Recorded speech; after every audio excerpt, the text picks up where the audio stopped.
ನಮಸ್ಕಾರ ಸ್ನೇಹಿತರೆ big boss ಇಂದ ಇನ್ನೊಂದು ಹೊಸ ಪ್ರೊಮೋ ಔಟ್ ಆಗಿದೆ. ಇವತ್ತು ಮನೆಯೊಳಗೆ ಕಿಚನ್ ವಿಷಯಕ್ಕೆ ಸಂಬಂಧಪಟ್ಟಂತೆ ಅಶ್ವಿನಿ ಗೌಡರಿಗೆ ಸಿಗುತ್ತಿರುವ ಕ್ಲಾಶ್ ನೆಕ್ಸ್ಟ್ ಲೆವೆಲ್ ಅನ್ನೋದು ಪ್ರೊಮೋ ನೋಡಿದ್ರೆ ಕ್ಲಿಯರ್ ಆಗಿ ಗೊತ್ತಾಗುತ್ತೆ.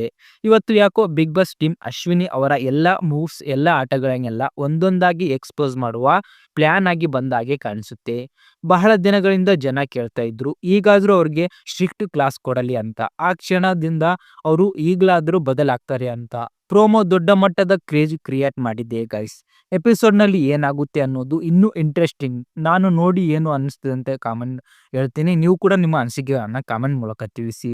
ಇವತ್ತು ಕೊಟ್ಟಿರುವ ಟಾಸ್ಕ್ ನಲ್ಲಿ ಗಿಲ್ಲಿ ಮತ್ತು ಅಶ್ವಿನಿ ಇಬ್ಬರು ಉಸ್ತುವಾರಿ ಅವರ ಮೇನ್ ಜವಾಬ್ದಾರಿ ರೂಲ್ಸ್ ಅರ್ಥ ಮಾಡಿ ಟಾಸ್ಕ್ ನೀಟಾಗಿ ನಡೆಯೋದು ನೋಡೋದು. ಆದರೆ ಇದೆಲ್ಲ ದೊಡ್ಡ ಕ್ಲಾಶ್ ಆಗಿದೆ. ಇಬ್ಬರು ಪರಸ್ಪರ ಮಾತಿಗೆ ಮಾತು ಹಚ್ಚಿಕೊಳ್ಳುವುದು, ಟಾಸ್ಕ್ಗಿಂತ ಜಗಳಕ್ಕೆ ಆದ್ಯತೆ, ರೂಲ್ಸ್ ಅರ್ಥ ಮಾಡಿಕೊಳ್ಳೋಕೆ ಆಗ್ಲಿಲ್ಲ ಅನ್ನೋ ಮಾತು, ಯಾರು ಸರಿ ಯಾರು ತಪ್ಪು ಅನ್ನೋದರ ಗೊಂದಲ. ಚಿಕ್ಕ ವಿಷಯವನ್ನೇ ದೊಡ್ಡದಾಗಿ ಮಾಡಿದ್ರು ಅಂತ ಅನ್ಸುತ್ತೆ. ಇನ್ನು ಮೂಲ ಗೊಂದಲ ಮತ್ತು ಡ್ರಮ್ ಮತ್ತು ಸೆಟ್ಟಿಂಗ್.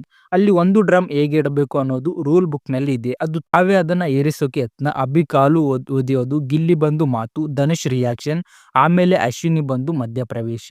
ಸೀರಿಯಸ್ ಆಗಿ ನೋಡಿ ಗಸ್, ಮೂಲ ತಪ್ಪು ಎಲ್ಲಿ ಅಂದ್ರೆ ಡ್ರಮ್ ತಪ್ಪಾಗಿ ಇಟ್ಟದ್ದು. ಅಂದಿನಿಂದಲೇ ಜಗಳದ ಮೇನ್ ಸ್ಟಾರ್ಟ್. ಆದ್ರೆ ಅಶ್ವಿನಿ ಅವರು ಮಧ್ಯಪ್ರವೇಶ ಸೇಫ್ ಆಗಿರಲಿಲ್ಲ. ಉಸ್ತುವಾರಿ ಆಗಿದ್ದರು ಹೇಗೆ ಹ್ಯಾಂಡಲ್ ಮಾಡಬೇಕು ಅನ್ನೋದು ತಪ್ಪಾಗಿದೆ. ಇನ್ನು ಜಾನ್ವಿ ಪರ್ಸನಲ್ ಜಗಳ. ಜಾನ್ವಿ ಕೂಡ ಪರ್ಸನಲ್ ಆಗಿ ಜಗಳಕ್ಕೆ ಜಂಪ್ ಆಗಿದ್ದಕ್ಕೆ ಜನಕ್ಕೆ ಬೇಜಾರಾಗಿದೆ.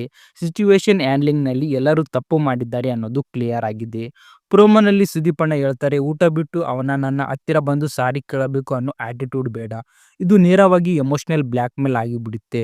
ರಘು ಅಣ್ಣನಿಗೆ ಟಾರ್ಚರ್ ಆಗಿರಬಹುದು. ಯಾಕಂದ್ರೆ ಅಶ್ವಿನಿ ಒಬ್ಬೊಬ್ಬರನ್ನ ತಪ್ಪಾಗಿ ತೋರಿಸೋದು, ಹೆಣ್ಣು ಮಕ್ಕಳ ಬಗ್ಗೆ ಅತಿಯಾದ ವಾಕ್ಯಗಳು, ಅನರ್ಥಕ ಚಾಲೆಂಜ್ಗಳು, ನಾನು ಹೇಳೋದು ಸರಿ ಅನ್ನೋ ಈಗು, ಸಾರಿ ಕೇಳಿಸಿಕೊಳ್ಳೋಕೆ ನೆಲದ ಮೇಲೆ ಡ್ರಾಮಾ, ಇವೆಲ್ಲ ಜನರಿಗೆ ಕ್ಲಿಯರ್ ಆಗಿದೆ.